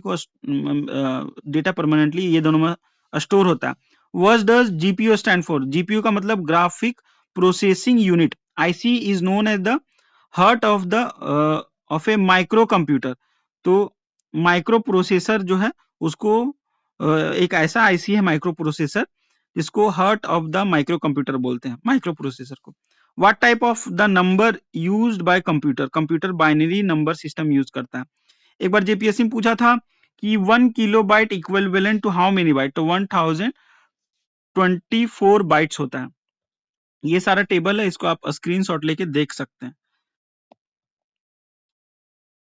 नेक्स्ट है फुल फॉर्म ऑफ रैम का, रैंडम एक्सेस मेमोरी। रैम एक volatile memory, ये हम लोग देख लिए थे, ये भी सारा क्वेश्चन हो चुका है। ये सारा टीबी यूबी जो स्टोरेज वगैरह से जो क्वेश्चन रहते हैं ये सब एक्सपेक्टेड। नेक्स्ट आ जाता है हम लोग का क्वेश्चन पूछा था which language constitute of fourth generation language. 4G language, 4GL language computer में किसको किसको बोलते हो। RAM, रैमिस, फोकस, नोमैड और ओरेकल जो है फोर्थ लेवल लैंग्वेज है। तो ये जो कंप्यूटर का जो प्रोग्रामिंग लैंग्वेज है ये बटा हुआ रहता है, एक होता है लो लेवल लैंग्वेज, एक होता है high level language. Low level language में क्या कहता है 1GL मतलब मशीन लैंग्वेज ये होता है, और 2GL जो है असेंबली लैंग्वेज होता है। हाई लेवल लैंग्वेज में क्या कहता है तो 3GL third generation language, fourth generation language और फिफ्थ जनरेशन लैंग्वेज, ये हाई लेवल लैंग्वेज है। लैंग्वेज जो है फर्दर क्लासीफाई है प्रोसीड्यूरल प्रोग्रामिंग लैंग्वेज में, मार्कअप लैंग्वेज में, और स्क्रिप्टेड लैंग्वेज में, ऑब्जेक्ट ओरिएंटेड लैंग्वेज में, लॉजिक लैंग्वेज में और फंक्शनल लैंग्वेज में। जो जनरेशन ऑफ प्रोग्रामिंग लैंग्वेज का एग्जांपल क्या क्या है, तो जैसे फर्स्ट जनरेशन लैंग्वेज में अगर एग्जाम में हम लोग को पूछे कि फर्स्ट जनरेशन में क्या क्या आता है, तो first generation machine level language है, ठीक है, फर्स्ट जनरेशन जो है machine level language. Second generation क्या है, असेंबली लेवल लैंग्वेज है। थर्ड जनरेशन क्या है, तो थर्ड जनरेशन लैंग्वेज में C has, C++, Fortran, Pascal, COBOL, Visual Basic, Java और जावा स्क्रिप्ट, ये सारा third level language, third generation language है। अगर बोलेगा कि फोर्थ जनरेशन लैंग्वेज, जैसे कि जोमेटो हम लोग का एसक्यूएल पे बेस्ड है, रूबी प्रोग्रामिंग, तो ये सारा फोर्थ जनरेशन लैंग्वेज है। इसमें आता है SQL, Python, Perl, Ruby, MATLAB, ये सारा फोर्थ जनरेशन लैंग्वेज है। फिफ्थ जनरेशन लैंग्वेज में कौन आता है, तो प्रोलॉग, मर्क्यूरी, LISP और OPS5, तो ये फिफ्थ जनरेशन लैंग्वेज में। इसके जनरेशन बढ़ने से क्या फायदा होता है, सपोज क्या करना है, C++ में एक जो है कोडिंग जो है इतना लंबा होता है, वही कोडिंग जो है एसक्यूएल में 2 लाइन में, रूबी प्रोग्रामिंग 2 या 3 लाइन में हो जाता है। तो इससे सिस्टम जो है कम मतलब प्रोग्रामिंग सिस्टम लाइट और फास्ट होता है। इससे क्या क्या क्वेश्चन पूछ सकता है, जैसे कि which language known as the first generation language. तो 1GL जो है मशीन लैंग्वेज, जिसको जो है फर्स्ट जनरेशन लैंग्वेज में आता है, 2 जनरेशन लैंग्वेज में असेंबली लैंग्वेज में आता है। तो ये सारा देख ली, इससे जो भी मेन ये माइंड मैप के थ्रू हम लोग ने ये सारा देख लिया, इसको ये इतना क्वेश्चन करने की जरूरत नहीं। नेक्स्ट आ जाता है, नेक्स्ट क्वेश्चन जो है OIS मॉडल पे आया था एग्जामिनेशन में, जैसे कि जेपीएससी में आया था कि which layer sit between the physical layer of physical layer and network layer of OIS model. तो ये OIS मॉडल है, इसमें फिजिकल लेयर मतलब कि फिजिकल लेयर और नेटवर्क लेयर के बीच में क्या है, तो फिजिकल लेयर और नेटवर्क लेयर के बीच में डेटा लिंक लेयर है। तो ये सारा लेयर पता होना चाहिए OSI का लेयर। पहला है फिजिकल, फिर डेटा, फिर नेटवर्क, फिर ट्रांसपोर्ट, फिर सेशन, फिर प्रेजेंटेशन और फिर एप्लीकेशन। तो ऊपर का 3 जो है, ये जो है ऊपर वाला जो है ये चारों को बोलते हैं होस्ट लेयर, मतलब कि ट्रांसपोर्ट, सेशन, प्रेजेंटेशन और एप्लीकेशन। ट्रांसपोर्ट, सेशन और प्रेजेंटेशन को होस्ट लेयर बोलते हैं। ये तीनों जो है डेटा के लिए है, और इसमें क्या होता है, पहला जो फिजिकल लेयर है इसमें मीडिया सिग्नल और बाइनरी ट्रांसमिशन होता है। फिर जो डेटा लिंक लेयर है इसमें मैक एड्रेस जो होता है और एलएलसी एड्रेस जो होता है वो देखता है। नेटवर्क में क्या करता है, ये पाथ डिटरमाइन करता है आईपी और आईपी को। तो अगर पूछेगा नेटवर्क ओएसआई का नेटवर्क लेयर के बारे में, तो इसमें इंटरनेट आईपी को देखता है। ट्रांसपोर्ट क्या करता है, इंड टू इंड कनेक्शन बनाता है, रिलायबिलिटी देखता है। सेशन क्या करता है, इंटर होस्ट करता है कम्युनिकेशन। प्रेजेंटेशन क्या करता है, डेटा रिप्रेजेंटेशन और इंक्रिप्टेशन। एप्लीकेशन करता है नेटवर्क प्रोसेस इन एप्लीकेशन। अगर पूछेगा सबसे पहला ओएसआई मॉडल का लेयर कौन सा है, सबसे पहला ओएसआई मॉडल का कौन सा लेयर है, तो फिजिकल लेयर है। बोलेगा सबसे लास्ट का कौन सा है, तो एप्लीकेशन लेयर है। ठीक है, जैसे यहाँ पे ये दिया हुआ है लोवेस्ट लेयर, सॉरी ये लोवेस्ट लेयर होता है फिजिकल लेयर। तो lowest layer of OSI model क्या बोला है, तो फिजिकल लेयर, ये लोवेस्ट है, ये लोवेस्ट लेयर है। और फिजिकल लोएस्ट लेयर है, एप्लीकेशन जो है फर्स्ट लेयर है। तो lowest layer of OSI model physical layer है, टॉप मोस्ट लेयर जो है एप्लीकेशन लेयर है। टोटल 7 लेयर है। तो कितना टोटल लेवल है, लेयर है 7 लेयर है। The layer responsible for routing, routing के लिए कौन सा लेयर है, नेटवर्क लेयर। एरर डिटेक्शन और करेक्शन के लिए डेटा लिंक लेयर। कंट्रोल करता है लॉजिकल एड्रेस, आईपी एड्रेस को, network layer. Response for framing, framing के लिए डेटा लिंक लेयर रिस्पॉन्सिबल है। इन टू इन कम्युनिकेशन के लिए ट्रांसपोर्ट लेयर है। फ्लो कंट्रोल के लिए ट्रांसपोर्ट लेयर है। कन्वर्ट करता है डेटा को सिग्नल में, physical layer. Responsible for encryption and compression के लिए प्रेजेंटेशन लेयर है। लेयर जो इस्टेब्लिश करता है, मैनेज करता है और टर्मिनेट करता है सेशन को, सेशन लेयर। ट्रांसपोर्ट लेयर कौन सा है, तो टीसीपी और यूडीपी।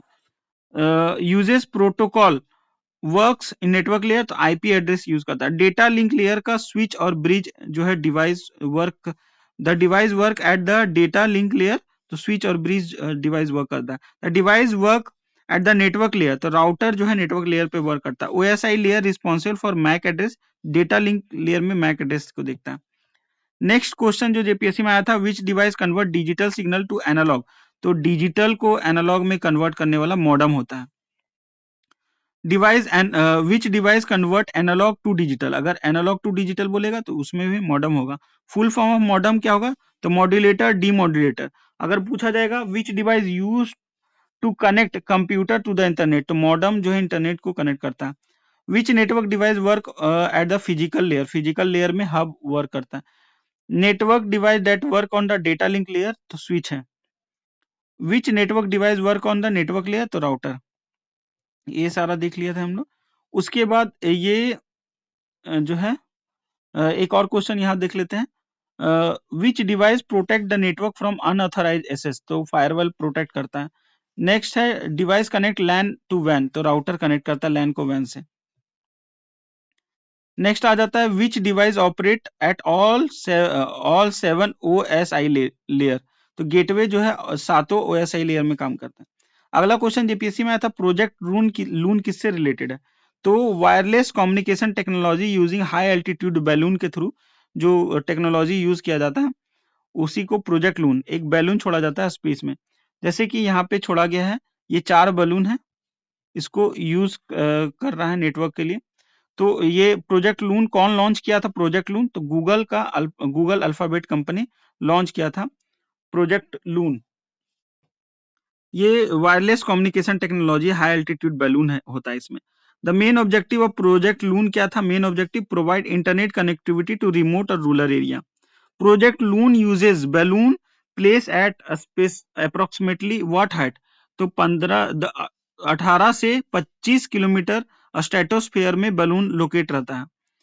तो which technology used in Project Loon for data transmission, तो एलटीई यूज किया जाता है वायरलेस कम्युनिकेशन में के लिए प्रोजेक्ट लून में।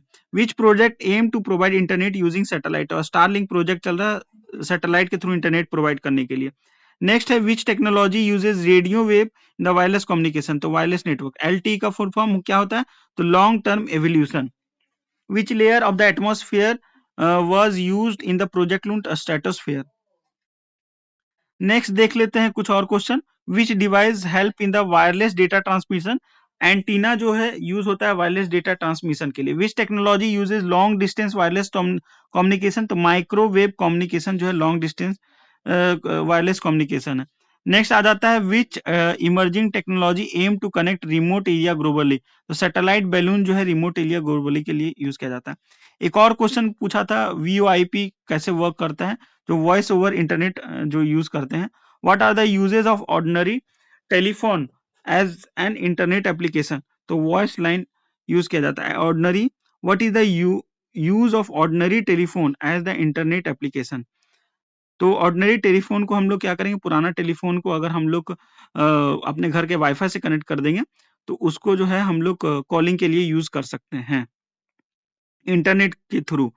इसको VoIP, जो इंटरनेट के थ्रू अगर कोई बात करता है कंप्यूटर या डिवाइस के थ्रू, तो उसको VoIP बोलते हैं। Internet access through normal telephone is known as dial up connection.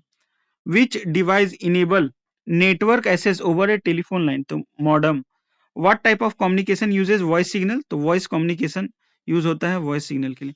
Next आ जाता है full form of VoIP, voice over internet protocol. Full form VoIP का क्या होता है, voice over internet protocol.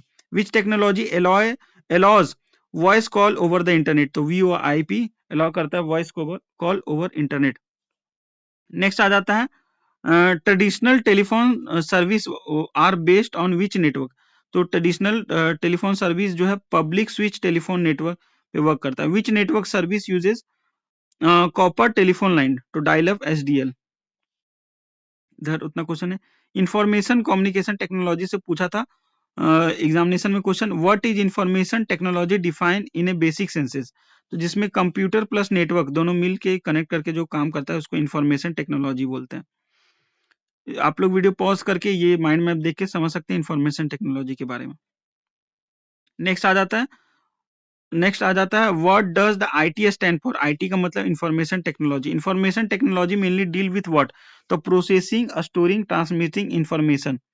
IT is combination of which two main component, तो computer hardware और network. तो ये क्वेश्चन था। नेक्स्ट क्वेश्चन जो पूछा था इससे रिलेटेड और भी क्वेश्चन है जो कि वीडियो को पॉज करके देख सकते हैं, जो पूछा नहीं है लेकिन पूछ सकते हैं। नेक्स्ट है who is the father of space programme, Vikram Sarabhai को फादर ऑफ स्पेस प्रोग्राम बोलते हैं। Father of Indian nuclear programme Homi J Bhabha बोलते हैं। फर्स्ट चेयरमैन ऑफ इसरो कौन बने थे, विक्रम साराभाई।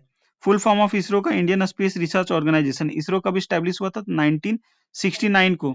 इसरो का हेडक्वार्टर बेंगलोर में लोकेटेड है।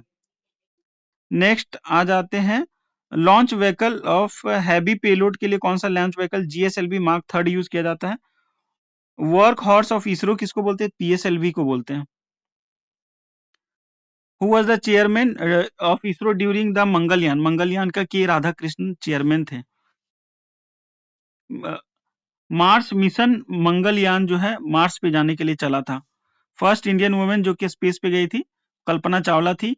आर्यभट्ट जो है आर्यभट्ट, ये लॉन्च हुआ था कब, सैटेलाइट 1975 में। आर्यभट्ट इंडिया का पहला सैटेलाइट था। Missile man of India APJ Abdul Kalam को बोलते हैं।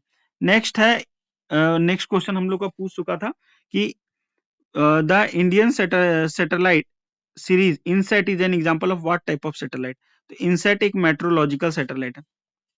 यहाँ पे दिया हुआ है कि लैंड वाटर सैटेलाइट में कौन कौन सा आता है, RISAT आता है। फिर ये तीनों जो है ये आता है लैंड वाटर सैटेलाइट में। फिर कार्टोसेट वगैरह जो है ये कार्टोग्राफिक सैटेलाइट होता है मैप वगैरह बनाने के लिए।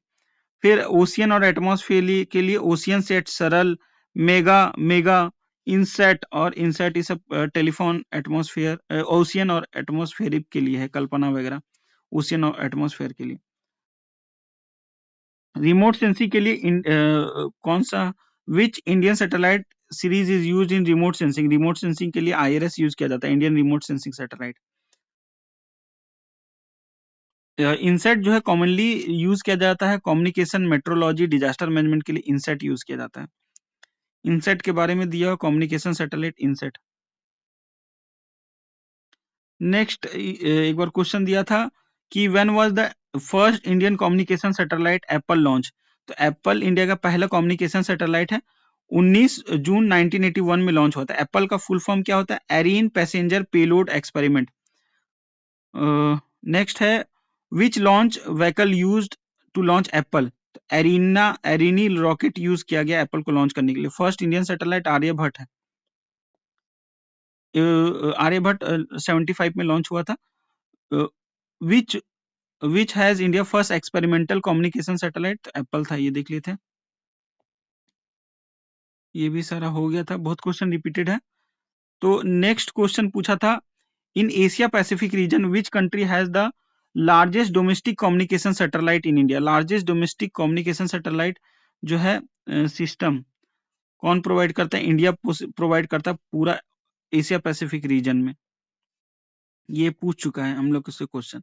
ये क्यूबिट वाला भी क्वेश्चन पूछ चुका है कि what is the basic unit of quantum information? तो क्यूबिट होता है। ये सारा हम लोग देख चुके थे। फिर ये क्वेश्चन और पूछा था cloud computing include SaaS IaaS PaaS but exclude which task? तो अलॉटमेंट ऑफ इलेक्ट्रोमैग्नेटिक स्पेक्ट्रम नहीं था। सास का मतलब क्या होता है? Software as a service. PaaS का stand for platform as a service. IaaS का मतलब इंफ्रास्ट्रक्चर एज ए सर्विस। बाकी इससे रिलेटेड और भी कुछ क्वेश्चन है। एक बार और जेपीएससी में पूछा था which frequency band will 5G technology uses? तो 5G टेक्नोलॉजी जो है कौन सा फ्रीक्वेंसी बैंड यूज करता है? तो जो है लो बैंड यूज करता है। लो band, mid band, high band, ये सारा यूज करता है 5G technology. Full form of 5G fifth generation mobile language. तो लेटेंसी क्या होता है 5G नेटवर्क का? Less than 1 millisecond. 5G के बारे में भी हम लोग सबने पढ़ लिया था। 5G के बाद 6G आने वाला है। G का मतलब जनरेशन होता है। तो 2G और 5G में G का मतलब क्या होता है? जनरेशन होता है। ये भी पूछ चुका है जेपीएससी में। नेक्स्ट और क्या पूछा था जेपीएससी में? Which software most useful in creating printing document? तो वर्ड प्रोसेसर जो है क्रिएटिंग प्रिंटिंग डॉक्यूमेंट में यूज किया जाता है। Type of software in MS Word? तो वर्ड प्रोसेसिंग सॉफ्टवेयर। तो ओपन सोर्स में अगर बोलेगा ये जो ऑफिस है तो लिब्रा ऑफिस है। Next e agriculture web portal specifically related to e agriculture? तो डेकनेट जो है ये है ई एग्रीकल्चर के लिए। डेकनेट क्या है? Stand for department of agriculture and corporation network. ये डेकनेट एसोसिएटेड है ministry of agriculture farmer welfare. क्या नेक्स्ट आ जाता है open not consider open source software? तो इंटरनेट एक्सप्लोरर ओपन सोर्स नहीं है। जो माइक्रोसॉफ्ट का है इंटरनेट एक्सप्लोरर, इसके लिए माइक्रोसॉफ्ट से खरीदना पड़ता है। ओपन सोर्स ऑपरेटिंग सिस्टम में लिनक्स है। ओपन सोर्स वेब ब्राउजर में क्या है? मोजिरा फायरफॉक्स है। ओपन सोर्स में लिनक्स ऑपरेटिंग सिस्टम आ जाता है। प्रोप्राइटरी सॉफ्टवेयर में पेड वाला में माइक्रोसॉफ्ट आ जाता है। ओपन सोर्स ऑफिस सूट क्या है? लिब्रा ऑफिस है। ओपन सोर्स डेटाबेस सॉफ्टवेयर क्या है? My SQL. Programming language open source Python programming language open source है। Which company develop Internet Explorer? तो माइक्रोसॉफ्ट। फिर नेक्स्ट आ जाता है which licence commonly use in open source software? तो GNU general public licence GPL होता है। GNU नहीं, GPL लैंग्वेज होता है ओपन सोर्स सॉफ्टवेयर में। इसका जो कोड सोर्स होता है फ्रीली अवेलेबल होता है। एक बार और जेपीएससी में पूछा था ट्राई का हेडक्वार्टर कहाँ है? तो ट्राई का हेडक्वार्टर न्यू दिल्ली में। ट्राई मतलब telecom regulatory authority of India. इसको भी देख लेता है। 1997 में सेटअप हुआ था मिनिस्ट्री ऑफ कम्युनिकेशन के तहत में। नेक्स्ट क्वेश्चन पूछा था जेपीएससी में where is Indian national centre of ocean information service located? तो हैदराबाद में इसका सेंटर है। मिनिस्ट्री ऑफ अर्थ साइंस जो है इसके अंदर इनक्वेस वर्क करता है। प्राइमरी लोड इनक्वेस्ट का क्या है? ओशियनिक इंफॉर्मेशन और एडवाइजरी सर्विस देना। इस्टेब्लिशमेंट 1999 में हुआ था। जो सुनामी अर्ली वार्निंग सेंटर इसका इनक्वेस्ट का कहाँ लोकेटेड है? तो हैदराबाद में। ट्राई के बारे में पूछा था किस तरह का बॉडी है? तो स्टैट्यूटरी बॉडी है। 1997 में इस्टेब्लिशमेंट हुआ था। फिर ये सारा क्वेश्चन हम लोग देख लिए और इंफॉर्मेशन कम्युनिकेशन इसी के साथ हमारा कंप्लीट हो गया। और ये एक मास्टर वीडियो है। अगर फ्यूचर में भी अगर इंफॉर्मेशन टेक्नोलॉजी से अगर जेपीएससी में कुछ क्वेश्चन आता है तो ये काफी हेल्पफुल रहेगा और इस एग्जामिनेशन में भी हेल्पफुल रहेगा। तो इससे जो 3 क्वेश्चन 6 मार्क्स का था ये बहुत इंपॉर्टेंट है, बहुत कोई का 6 मार्क्स से रुक भी जाता है एग्जाम। तो अगर वीडियो अच्छा लगा तो लाइक कर दे, सब्सक्राइब कर दे, दोस्तों से शेयर कर दे और चैनल से जुड़े रहे ताकि जो है आपको और भी हम हेल्प कर पाए। Thank you.